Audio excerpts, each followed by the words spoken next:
We're live. Previously recorded. They brought us together. I felt it's too annoying, Just got goosebumps.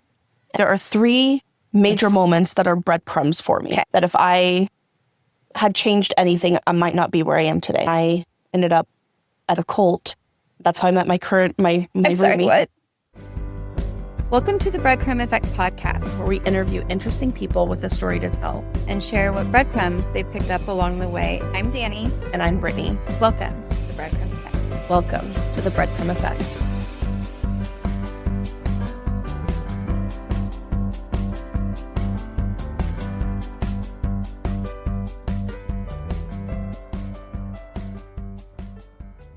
This episode contains discussions of pregnancy loss, miscarriage, genetic disorders, alcohol use, and language not suitable for children. Listener discretion is advised. And this is going to get interesting once I really tell the story. Okay. Why don't I just start asking you questions Yeah. and we'll just see where it goes. Yeah, I Yeah. like it. Hi, Brittany. You recording? Welcome here today. Stop it. Am I recording? I am recording. Did you stop it and re-record? No, it's recording. Oh. It's still recording and was recording. We're going to continue recording. And we'll always be recording. My foot's asleep. Well, you better get comfortable, girl. We're in for a ride. Woo! You have a roller coaster today. Ready? You take a deep breath. Yes, I'm ready. All right. So tell us about where you grew up. Well, okay, guys. I got to tell y'all something. I'm going to come clean on the podcast. We're starting. So I always say I'm from Austin, Yeah. but I was not born in Austin. I was technically born in Houston. Ah. But I was It's Texas. two when we moved back. So I grew up here, and my mom was born and raised in Austin. So technically I was born in Houston, lived there for 2 years, moved back, lived in Austin, and then grew up in a small town called Pflugerville. Small town.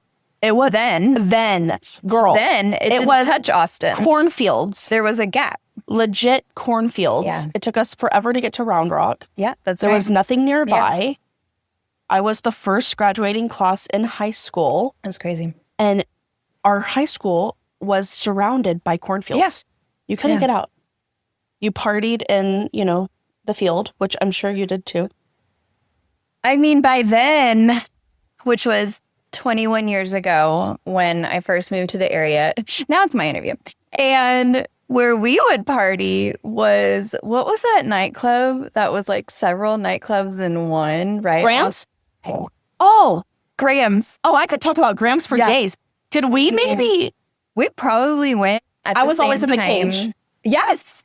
I was in the cage. I have like pure memories of dancing to Usher in the cage and getting up on the bar.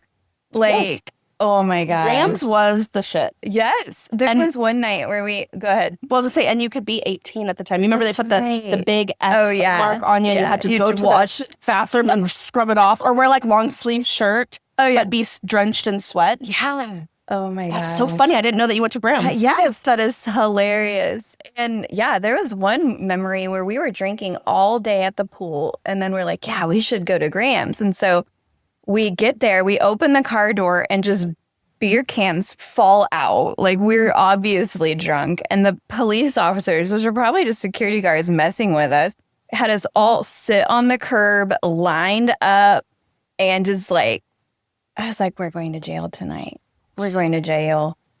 And they let us go. Like, I was like, what are we going to sober up in Grams? That's not going to happen.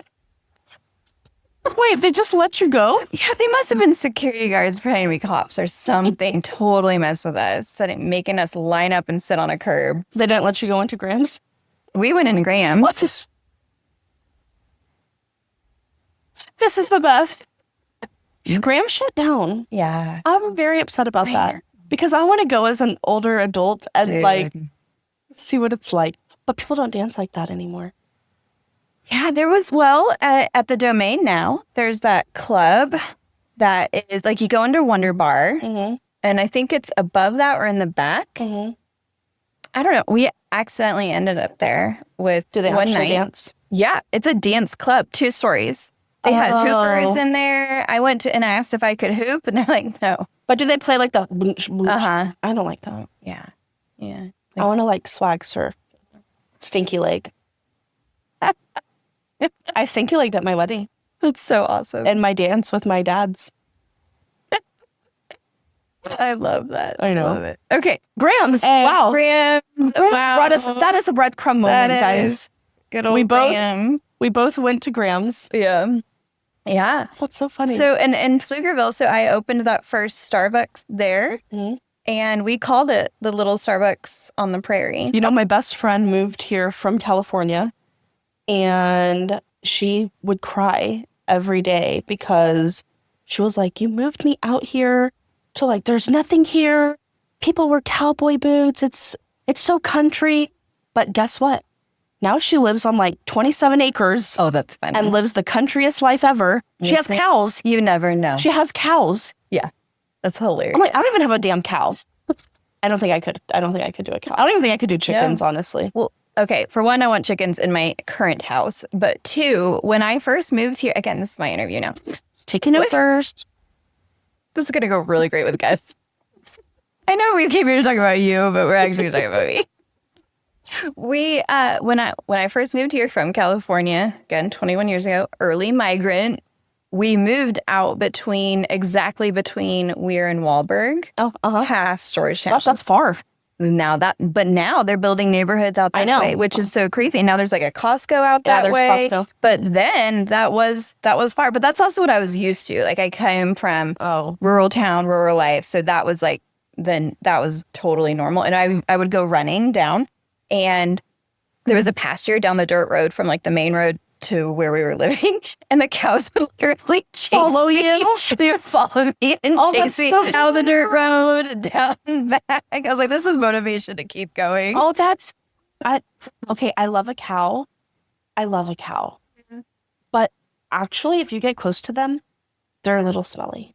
Oh yeah. But I didn't know that. Yeah. And also, I really like a cow tongue when you're feeding it. It's getting Drive weird. through safari. It's getting weird. Dude, that drive-through safari in Johnson City, Yeah. I love that one. It's great. Wait, did you ever? Okay, we're going on a tangent. Did you ever see that video? I think I sent it to you, where the girls are going through the drive-through safari Don't feed the zebras. and they feed the zebras and the window breaks. Oh, it's so funny. That is funny. Dani is going to figure out a way to link that video or share it on podcast notes or something. If you like and subscribe, we'll add you to an email list that we don't have yet, but we're doing it. This may or may not happen. We'll just post it to stories on Instagram. Better idea. Reshare. Wow, that was weird. That was weird. It's because we're marrying neurons again. Oh my gosh. Okay, that. we're in alignment. Love it. Okay, let's keep going. So I want to hear about what roles you've had in your life, like career-wise. And maybe this goes into, so we learned a little bit about where you're from, where you grew up. So you're born and raised in Texas. So feel free to start with school and how that led into a career or whatever direction you want to take it. Okay. So school, School, this is one of the big breadcrumbs of my life. So growing up, my family loved UT. Like UT Longhorns was the thing. Okay. Everyone loves UT. And I was, not to brag, I don't know what happened, but I used to be smart. And then you get older, you're like, whatever. I don't use my brain cells. I know. But I was, a little intelligent back in the day. And so I got scholarships into literally almost every school in Texas. I did not apply to A&M, but I obviously applied to UT. And because I was at the time top 10%, you can get, free rides. I did get accepted into UT, but without a scholarship. So obviously would have to pay.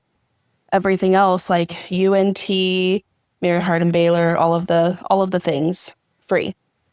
I did not tell my parents that I got into any of the schools except for UT. Well, I think I told them that I got in, but I didn't tell them I got free scholarship. So we're like, okay, we do the FAFSA, we register, and then I tell my mom, like, by the way, I got into the other schools and I could have had a free ride. Did that go well? She was like, what the fuck? Yeah.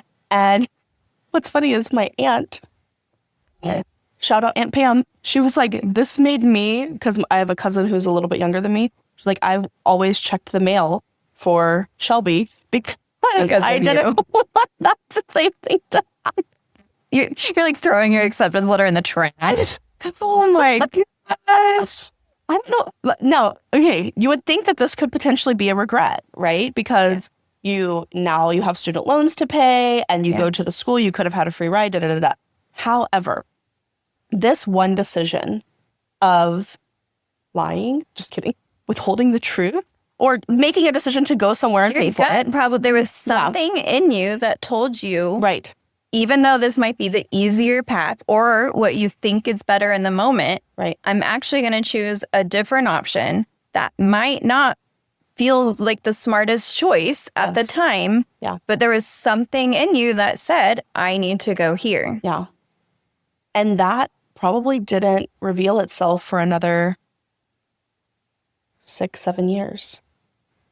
Okay. And sometimes, right? Like I know you and I talk about manifesting a lot or writing down your goals, right? So sometimes you do that. It's not instant. It might not be a year from now. It might be 6 or 7 years. It might even be 20 years. Yeah. Yeah. So my major at UT started off as government. Okay. Wait. Okay. As I'm saying this, I actually have, I'm remembering things. I used to want to be a lawyer. Okay. I can see that. And everyone thought I was going to be a lawyer. Yeah. So I started off in government and then you had to take this one math class, which I did not like the teacher. And it was the only math class that he was the only teacher of this math class. And I said, fuck it. And I changed majors to kinesiology, which is study of the human body, how it works and functions.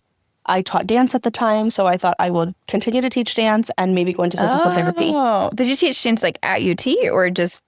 No. So I started teaching dance actually in high school. Cool. And then in college, I still taught at the same dance studio. And then I moved to another dance studio and taught for them my last 2 years of college. I can't remember.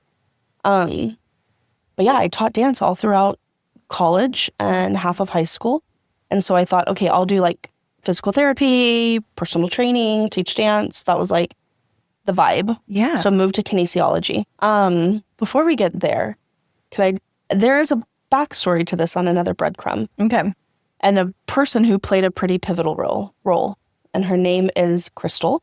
She was my college roommate. Okay. So originally, you just get a lottery unless you know someone. And you get a lottery on who you're going to get. And I had picked Jester, which is a building where more like athletes and everything like that stays. So I thought, okay, I'm going to maybe go to UT. You want to be where all of like the athletic stuff is. I wanted to go to Jester. So I had a different roommate. I don't know who it was going to be. And I go to this Christian like group. Okay. I don't know what, like a club maybe? Okay. Is that what it's called? I don't know. Christian club. And you are supposed to meet in this basement on campus. And I really was going number one because I was like, okay, I wanted to establish some sort of like faith-based thing in college. And number two, they had free pizza. So obviously I'm going to go. You feel like this sounds like you're getting lured? Lord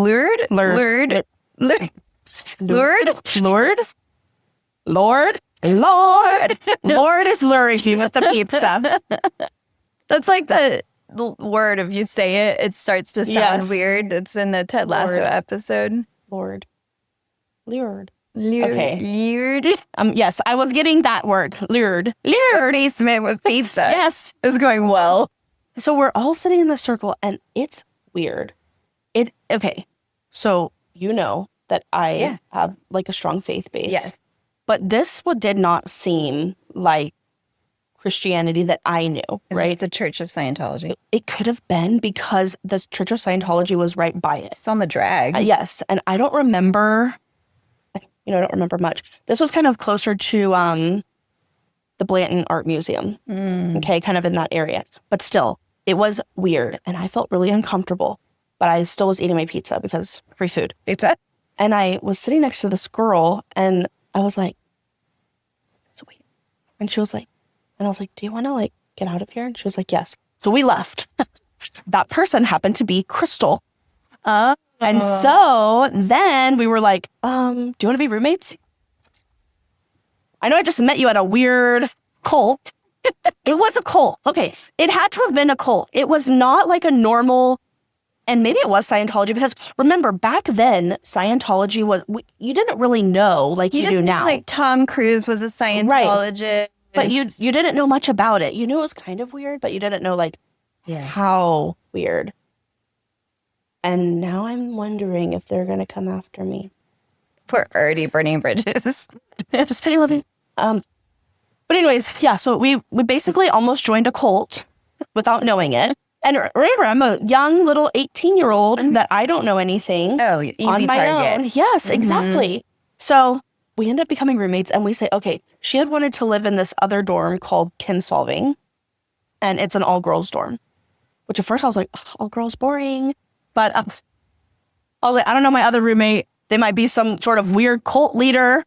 So I like you. You're not a cult leader. Let's go. Okay.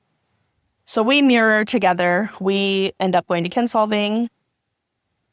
And that is how I met your girl that we have our degree of separation. And you didn't even know this. Okay, so let's pause. Yes. Let's do a little bit of our breadcrumb. Yes. So yes, we met through our daughters. Yes. We explained that in previous episodes. We did not realize that we had another degree of separation until recently, just within the last 6 months, because, I brought Brittany into that Texas Booksta network. We're on our way. We were going to go to Waco. You had invited her, and we were going to film the fun videos of how to kidnap a reader. Yeah. And your friend was like, yeah, I want in. Let's do it. So we all meet. We're hanging out. We're having a good time. I friend her later on Facebook, and you can see, mutual friends. And I see that she's also friends with somebody in my neighborhood who has daughters. I've bought cakes through her, and her husband worked at the same company I worked at. And so we have all of these odd, funky connecting points where I think we would have met anyway, even if it wasn't for our daughters. And y'all also worked at the same company. Exactly. Yeah. So no matter what, it just probably would have happened anyway. Yeah. So this is not a breadcrumb moment, but a little backstory. She was dating one of my suite mates. And so we all became really close because she basically lived in the dorm with us, Yeah.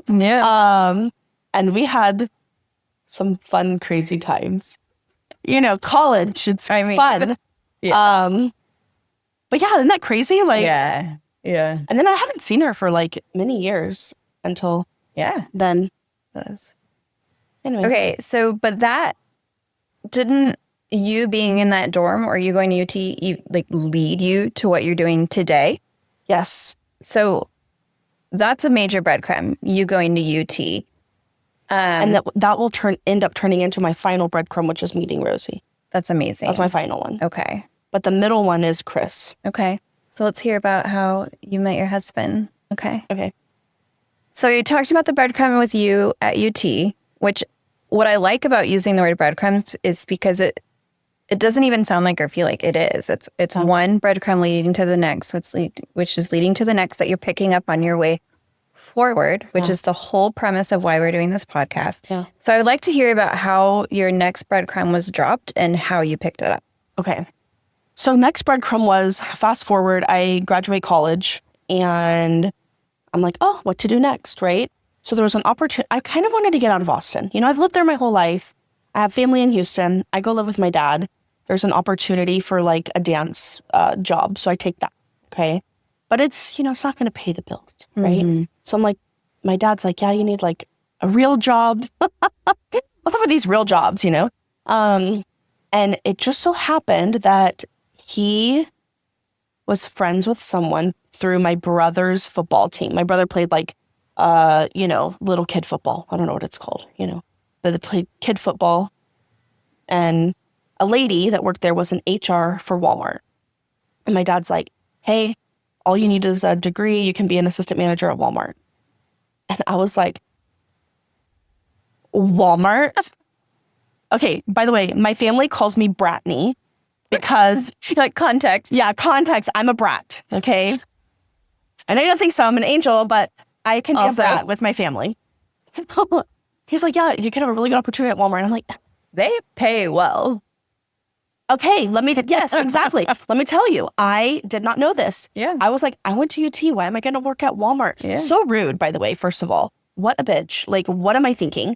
Then my dad told me the salary, the starting salary. Just kidding. And I said, what the fuck? I did not know retail. Okay, Yeah. they don't teach you that retail Yeah. and retail management, you make bank. Yeah. I had no idea. Yeah. Okay. Anyways, so I start working at Walmart. I get in, I start working at Walmart. Actually, wait, I think it gets funnier. It gets better. Actually, I failed the test the first time. What You test? have to take some sort of test, Okay. maybe like leadership. And I failed it the first time. Yeah. I feel like we just need a picture you can read. Fucking embarrassing. Look, I'm all like being a bitch about going to Walmart and failing something. I forgot about that till just now. Yeah, failed it. So I had to wait like 3 months or something. So I waited Like, another go 3 study. months. Yeah. I don't even remember what it was. Walmart's telling you that you need to improve. I know. I was like, oh, okay, Walmart. With me. So I go back, I take it, I pass, whatever.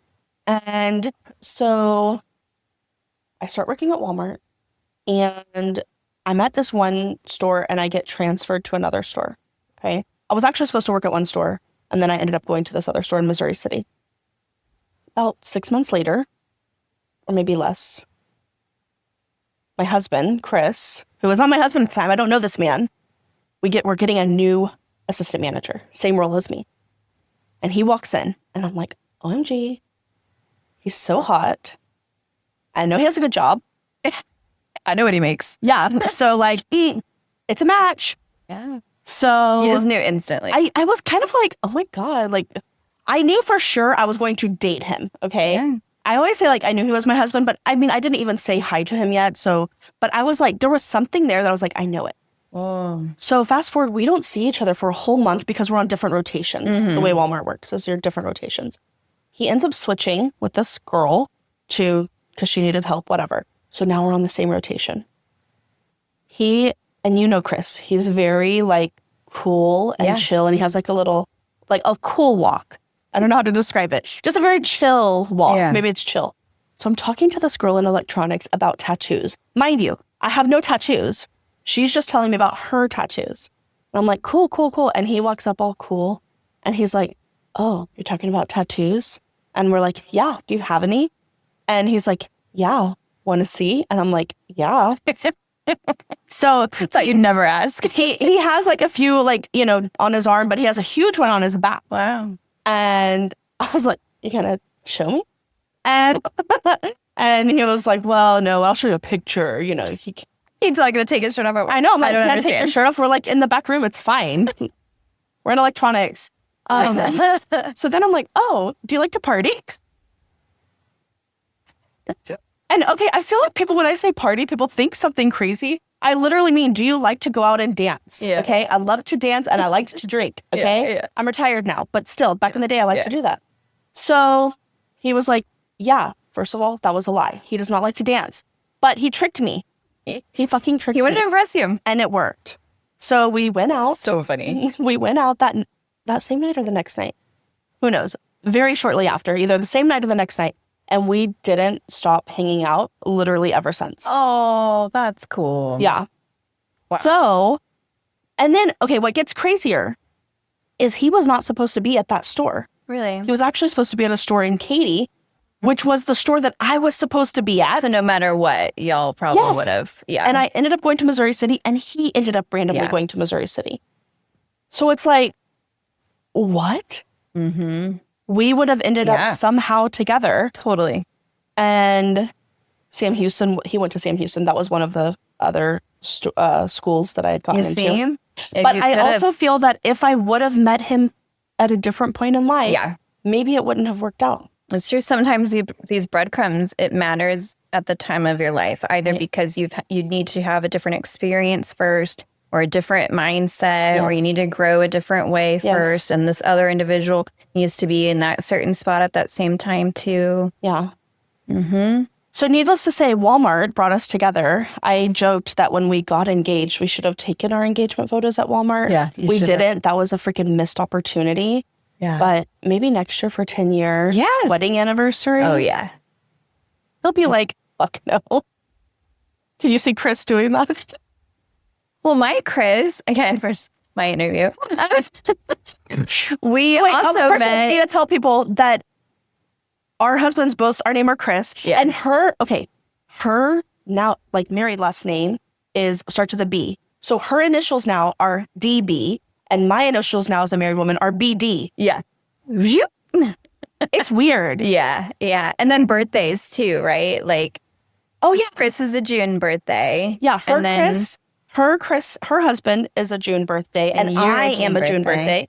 I'm a November. And your And husband is November. And our daughters, who are besties, are April. Mm-hmm. Wait, so when is Amelia? Oh, Amelia and Chris are the same. Yeah. So if I have another kid, it better be in June. You got to time it right. Darn it. I think I missed the mark for next year.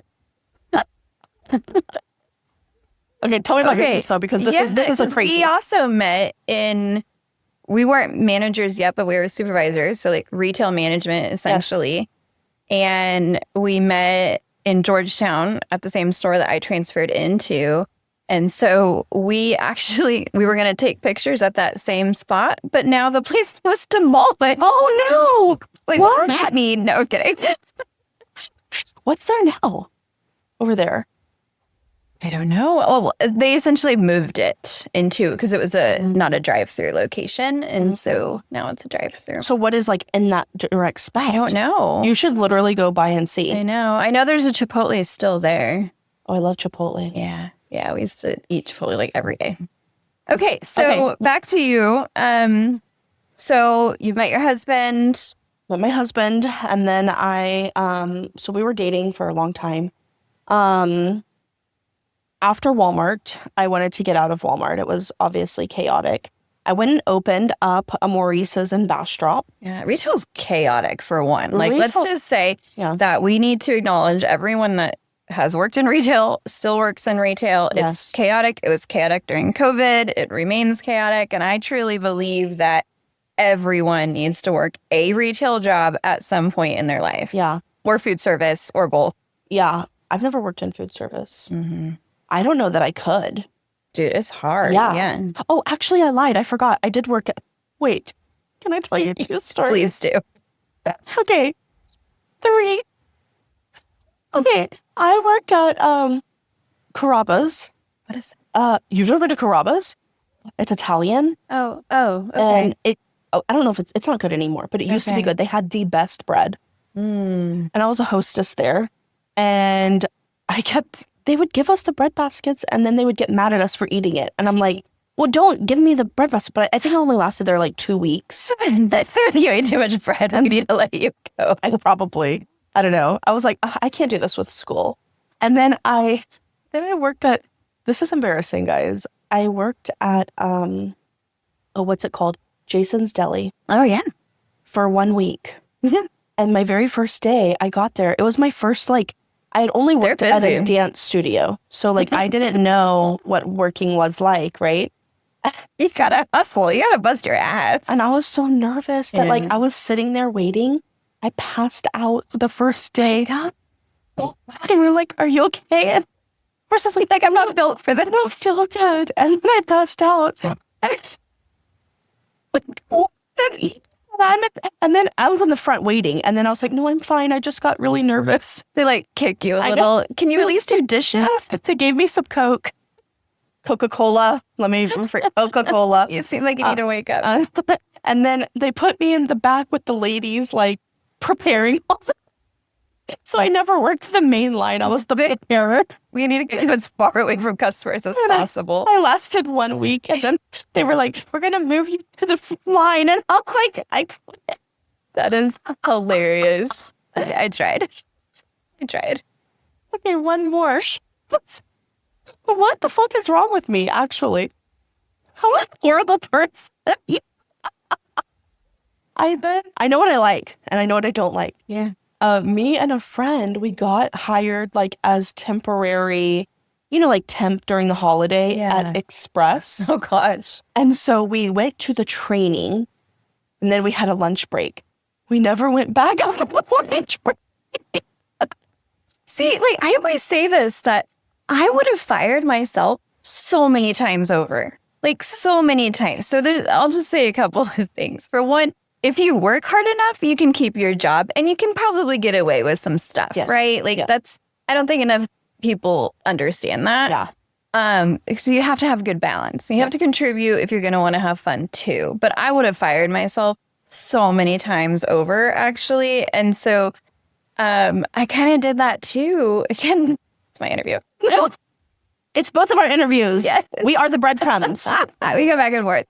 So, right, I come from a small town, especially compared to over here. At least it was smaller then growing up. And I'm just out of high school. I knew that I wanted to work with coffee. I wanted to learn about coffee. I wanted to work with coffee. So I applied at the 3 coffee shops in town. And I got hired at all 3 in the same week. And I went to all 3 of their first days. And in fact, I actually didn't even show up to the one, which I feel bad because that was like the most mom and pop locally owned one. And I just like never showed up. But I was in my mind, I'm like, I'm not going anywhere with this. If I work there, I'm going to stay there. And I'm from the type of town, and people from the town that still live there are probably going to hate hearing this, but this is generally the type of town. You live there, you have babies there, you stay, and you work at Walmart. Like that's the town. Yeah. I knew I wanted more for myself than that life. Yeah. So then I went to the other coffee shop, which was more West Coast. It was a chain. I went to their first day, and you get your onboarding, right? You learn about what benefits. And then I went to the other coffee shop and learned first day of and I compared them. I was like, okay, which one pays more? Which one has better insurance or even has insurance? Da, da, da, da. And I was like, you know what? This one, this is opportunity for growth. I'm like 17, 18, I don't even know. And I don't even go back to the other one.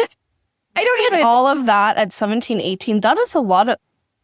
Dani, that is a lot of research for a kid. You did a lot. Dude, and with that company that I ended up getting hired at, I knew I wanted to work there so bad. I would show up at like 4:30 in the morning because I knew what time they opened. I wanted to show them I can get up. You want to hire me. Ooh. I would bother them. Well, okay, first of all, again, my interview. I did have to grow up young and early. So by the time I was 17, I was full on adult, like full on. I also moved out when I was 17 too.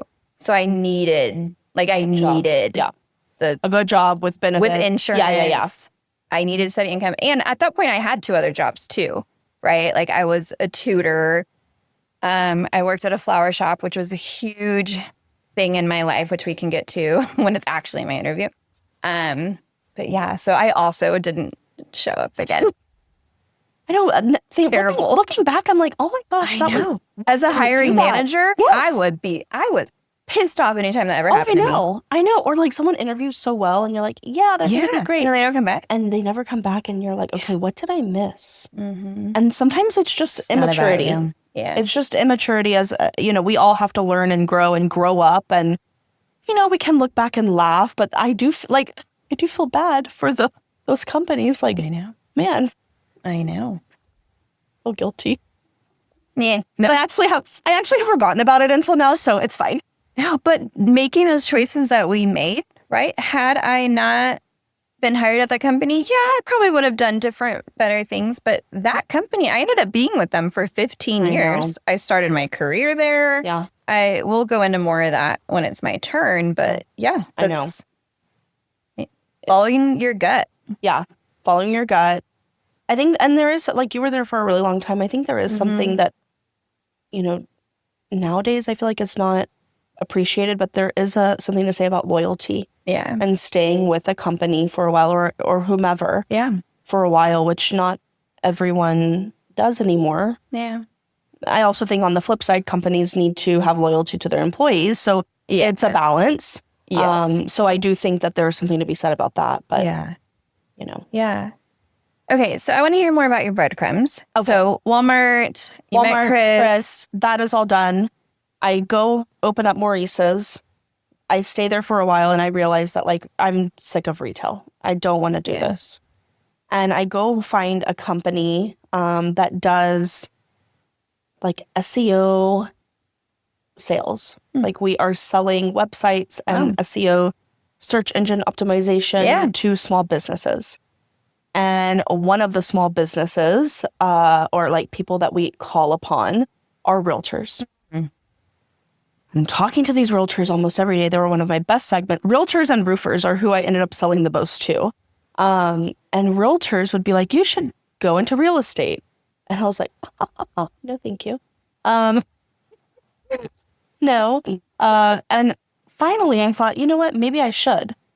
And get this, at the time, my old roommate, Crystal, was working for a real estate company as a receptionist.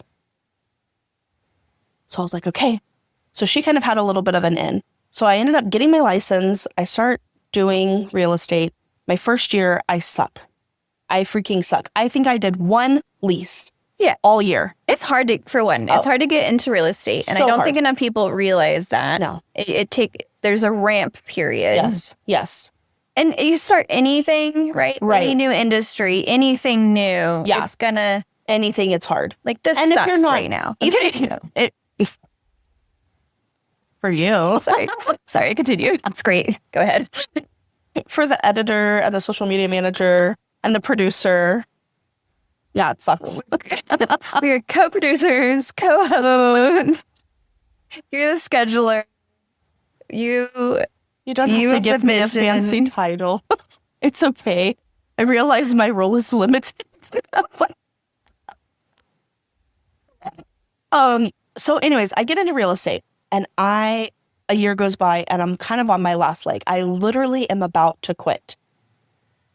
And Crystal, my old college roommate from UT, says, hey, there's a husband and wife team that's looking to hire a buyer's agent. Are you interested? And I'm like, okay, why not? It's different. I go in, I interview, and I ask Chris, like, do you think I should do this? Like, should I continue on with real estate?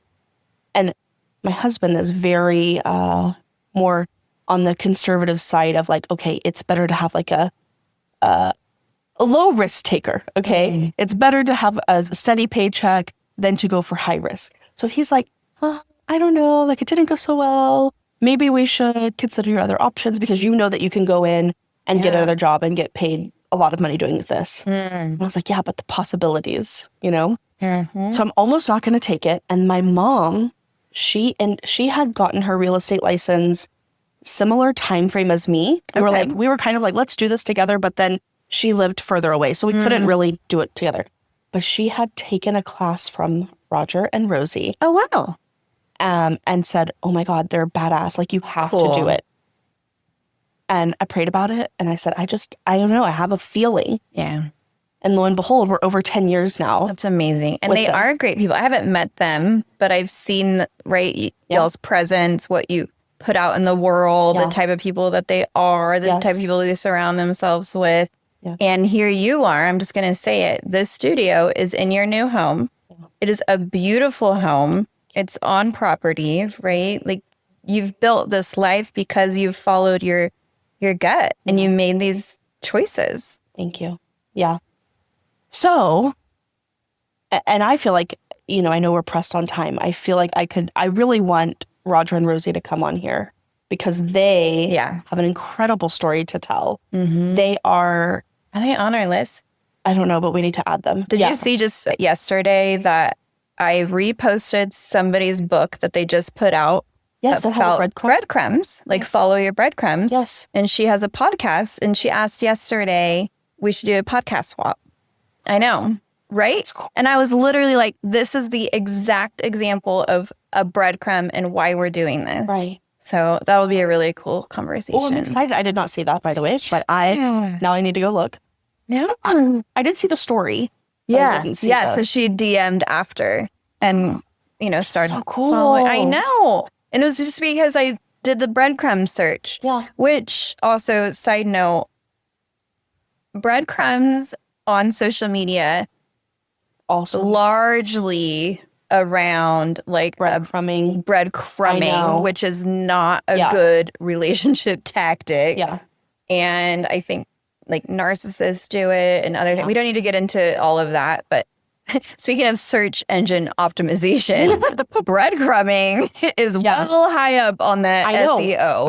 I tried it that one time. The 1 week I was doing social media and then I didn't do it the next week. Sorry. Whatever. But I was like, I'm going to search breadcrumb. And then I saw all this stuff and I'm like, how am I going to sift through the ones that are important?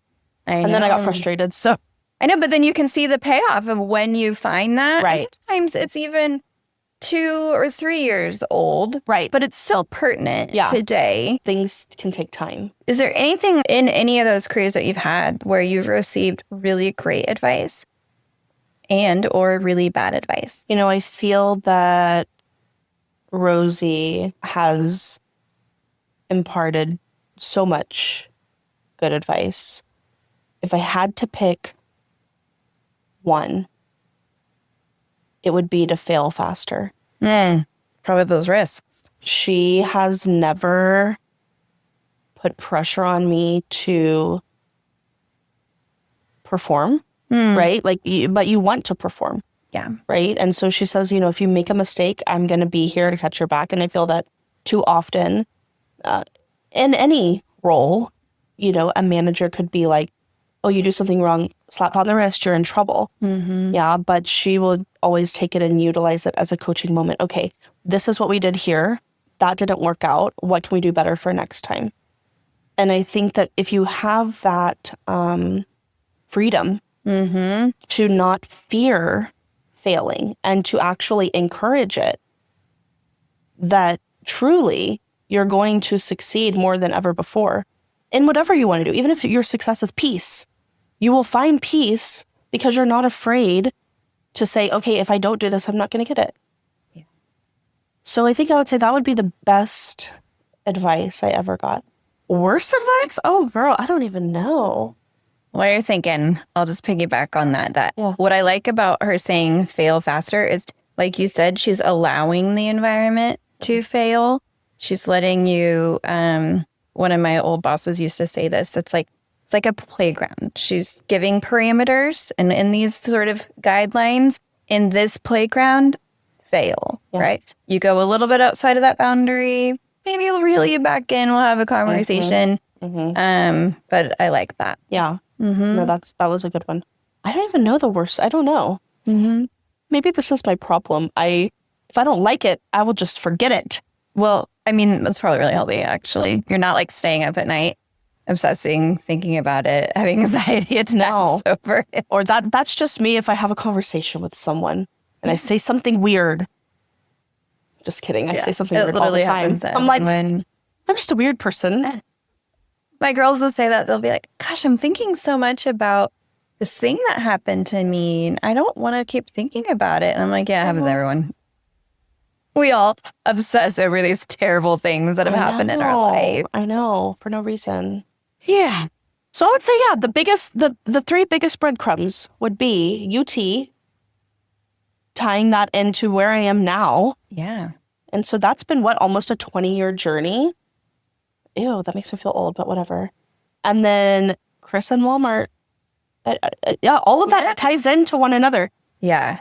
That's a lot of great breadcrumbs. And I like that it happened at so many stages of your life. Yeah. And it's led you, again, to this To room. this. Right. Even talking with each other. I know. Wow. Okay. So also of this life and the beauty of the relationship with you and Chris, you have your daughter. Yeah. So I'd love to hear more about what does being a girl mom mean to you? I'm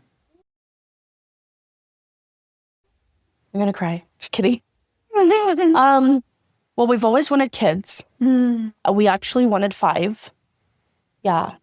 And obviously that has not happened. But I don't know. I always envisioned myself as having a girl first. I don't know why, but my mom had me first. My grandma had my mom first. Oh. And then my great grandma only had 3 girls. So I just had a weird feeling that I was going to have a girl first, which I did. And I think that, like, you know, people always say, like, oh, a girl and her dad have a special bond, right? Which I see now with Chris. Ella and Chris are like 2 peas in a pod. He says something, she listens, okay? And like she has him wrapped around her finger. So like the thing is, it's very true. That being said, my parents divorced when I was 3. And so while me and my dad were still close, I didn't see him all the time. And I was always really close with my mom. Like she was my BFF.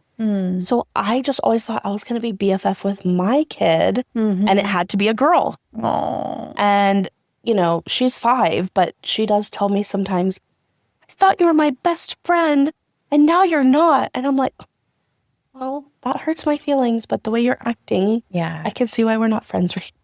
But when my girls say that, I say, I'm your mom first.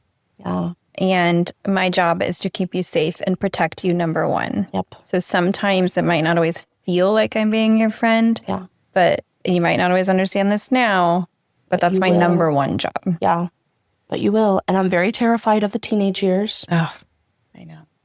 But I'm excited for the adult years then. It's like little kid, woo, teenager, oh, adult, woo. So, you know, we'll be fine. We'll see. Yeah, we'll see. We'll see. Okay, so we both had, I had my youngest during COVID, April of 2020. Yeah. You had Ella also April of 2020. Yeah. Right as COVID was ramping and hitting. Mm-hmm. So what was that like for you having a baby during COVID? Okay, this is going to sound crazy, but for us, it worked out perfectly. So prior to that, we had been trying for quite a while to even get pregnant. And we weren't getting pregnant. And we finally got pregnant in what would that be? I'm really bad at the dates. We got pregnant prior, like a year before. And during my 12-week checkup, we found out we had a missed miscarriage. Yeah. And that baby was so it was 2018 when that happened. So the baby would have been born in April of 2019. And lo and behold, we got pregnant again, and Ella was born April of 2020. So I'm trying to do some math really quick. So when was that appointment, your 12-week appointment? In October. October? Mm-hmm. Okay, because we have a little bit of a parallel story. Maybe it was, I think I posted about it in October. October, but November, December, January, February, March, April. That makes sense because that would have been 9 months. Yeah, but I had waited a little bit to post because I needed to process it. 100, yeah. Yeah. Was that similar to you? Yeah, I don't know if I've ever shared, but we were pregnant between Abby and Amelia. Yeah. And we had lost the baby that December of 2018. And I was almost 6 months. Yeah. And I can talk about it now without bawling. Yeah. But we found out at 10 weeks, because we did the genetic testing, that he had, oh my God, I can talk about it now without crying. Trisomy 18.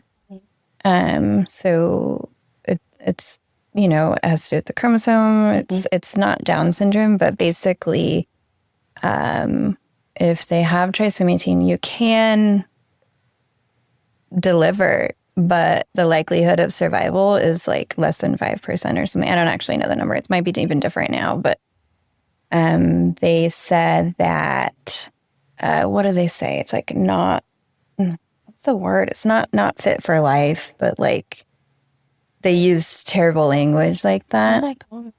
And all of the things, like what's called like a strawberry skull. So you can see it in the images, and the intestines are outside of the body. It was a very, very, very traumatic time. Yeah, I bet. And that was when we were still living up in Dallas. And so after that, we had just said, you know what? Maybe just one is, you know what? We'll have Amelia. I don't want to go through this again. And we had decided to already move back to the Austin area.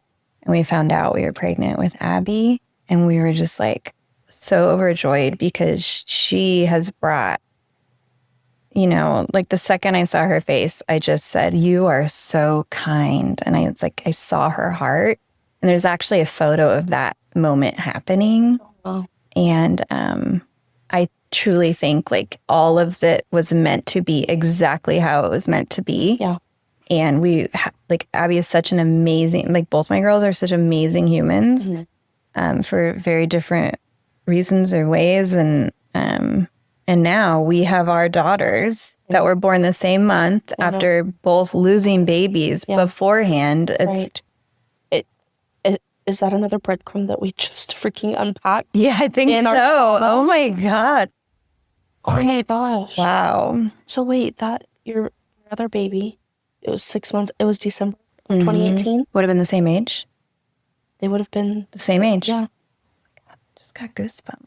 And then we ended up getting pregnant around the same time.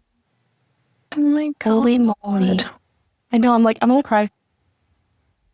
Well, they brought us together without us even knowing, The girls still don't know, and I don't know how old they'll be when we tell. Yeah. Jeez, Apollo.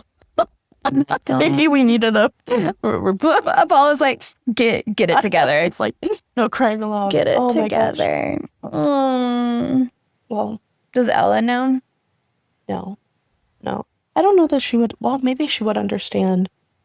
She constantly asks about a baby brother or sister. That's when it hurts me, is when the girls are like, I've always wanted a brother. I know. And we're done, right? Like, I don't want to be having kids in our 40s. Yeah. I know. I'm like, it's. Wow. Sometimes we have to have the conversations because our girls brought us together, but our other babies really did. Ooh, like, wow. I know. Had no idea. It was really crazy. I love your friend. I love you. What a I'm cry. sorry that you also experienced that, but I know. It's crazy. Mm-hmm. And then I feel bad because, some people have it a lot more I know. traumatic. Like 6 months, that's traumatic. I had a friend at this very same time had something similar. I think she was 5 or 6 months, about to have a baby shower. Yeah. And her son now is actually 1 year or 6 months older than Ella. Oh my gosh. So it all was around a similar time. Yeah. And we don't talk about, sometimes I feel like we don't talk about it enough. And there's like a feeling of like, then you're even more alone. Yeah. I remember the doctor saying, because I was just like, what do I do? What do I say? And she's like, you talk about it. Yeah. You talk about it with everybody you can possibly talk about it to. Yeah.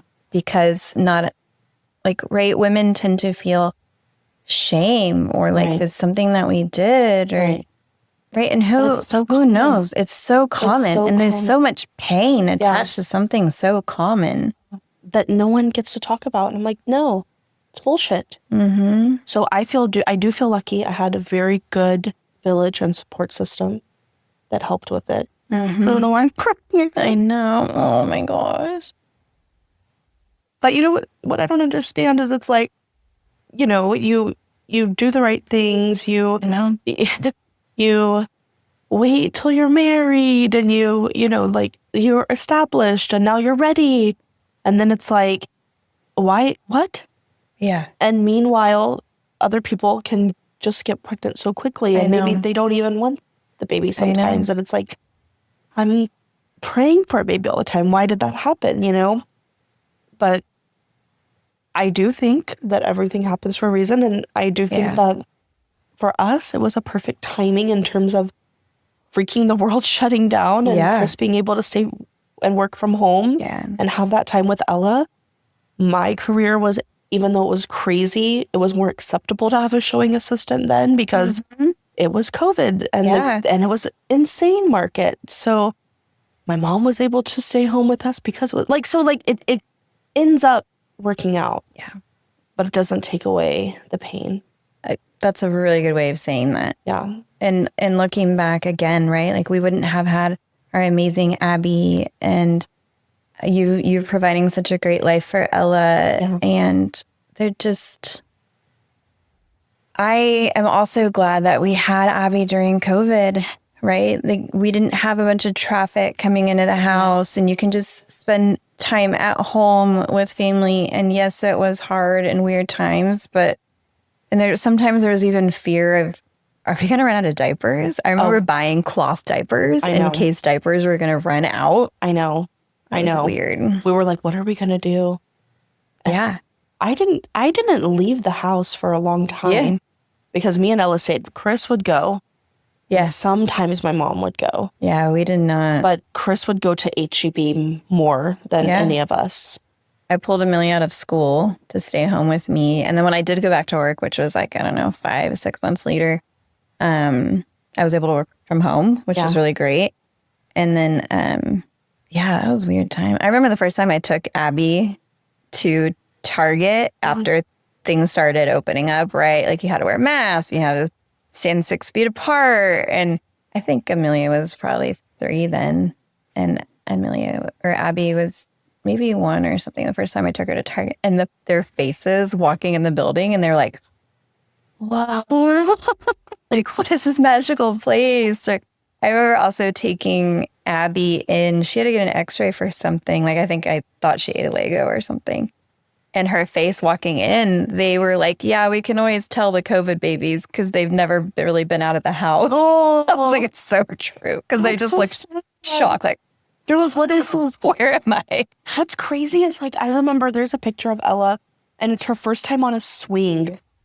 And she's like, I don't know, 6 months, 7. Like she's older. Yeah. Like a baby could have maybe done it beforehand. Maybe she's You're not going to a park. You're not going to risk that. I know. Not at the time. No. And it's just so cute. And I felt like, I remember feeling guilty. Like she didn't even get to experience a swing until then. But I'm like, now I'm like, oh my God, she's fine. Yeah. She's been on a million parks. Yeah. But at the time it was like, my baby's not going to experience the world.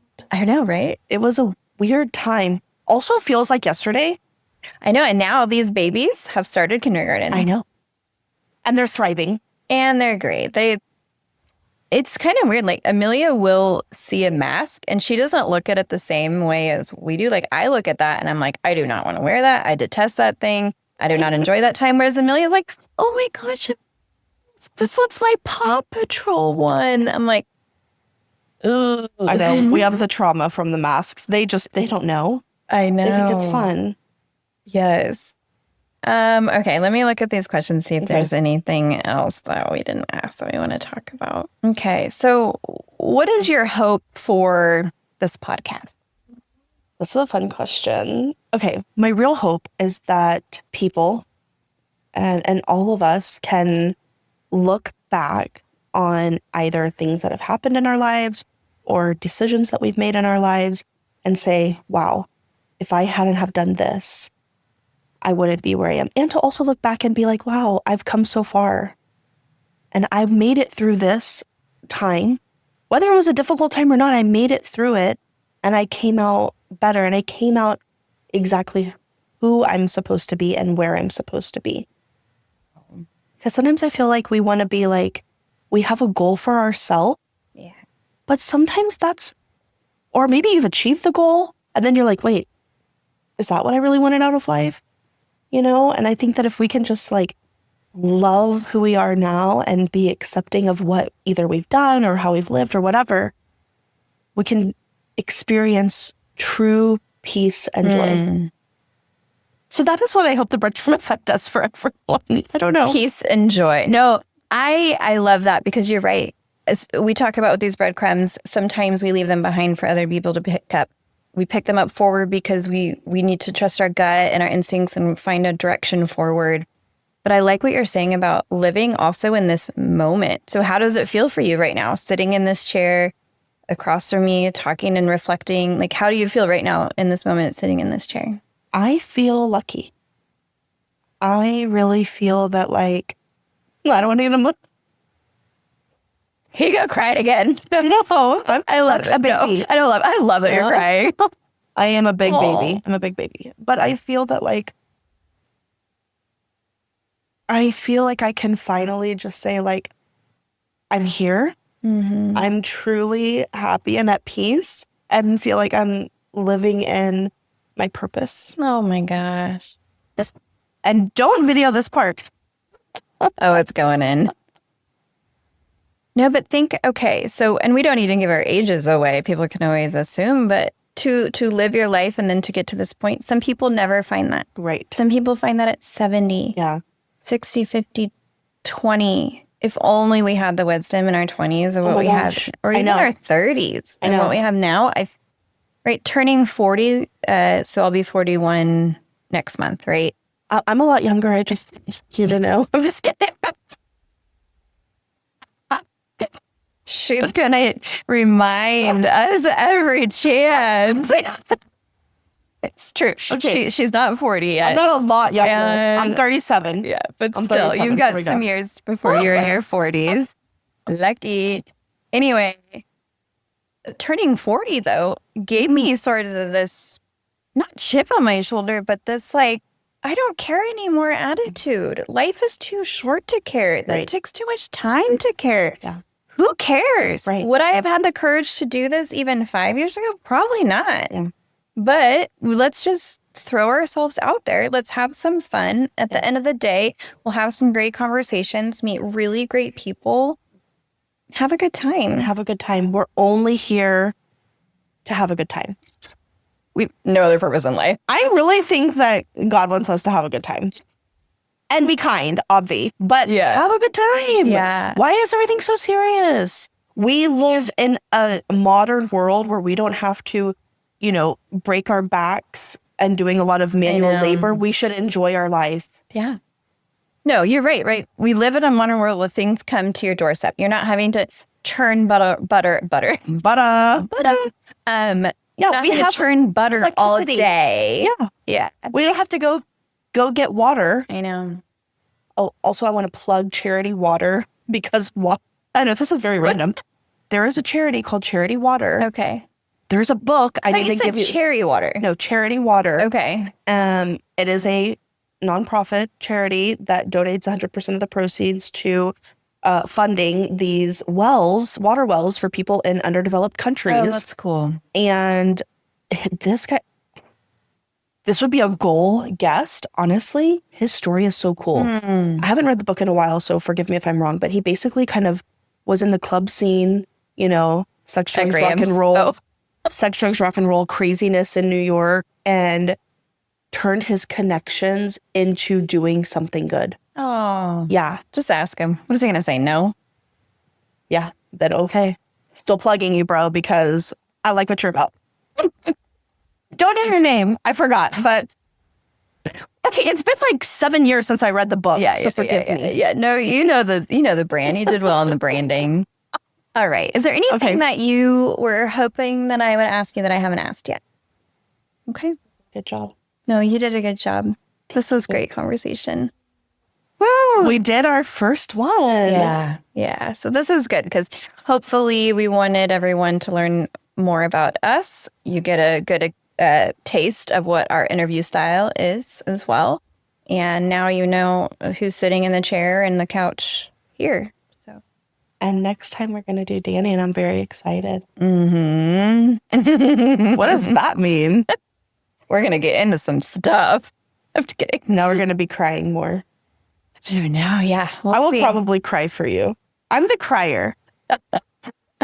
I think I'm the crier. You're definitely. Yeah. I actually went years without crying, which is actually not healthy. Yeah. Yeah. Yeah.